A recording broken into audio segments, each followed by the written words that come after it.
Channel of Vadodara. Upleta નજીક મરચા ભરેલી ટ્રેક્ટરમાં અચાનક આગ લાગી ગઈ હતી।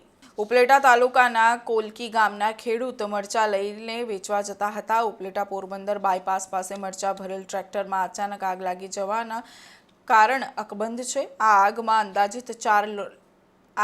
અંદાજિત 4 લાખ રૂપિયાના મરચા બળીને ખાખ થઈ ગયા હતા। ખેતરથી મરચા ભરીને યાર્ડમાં વેચવા જતા સમયે આ બનાવ બન્યો હતો। મરચા ભરાયેલ ટ્રેક્ટરમાં આગ લાગતા રાહદારીઓ અને વાહન ચાલકોને આંખમાં બળતરા થવા લાગી હતી।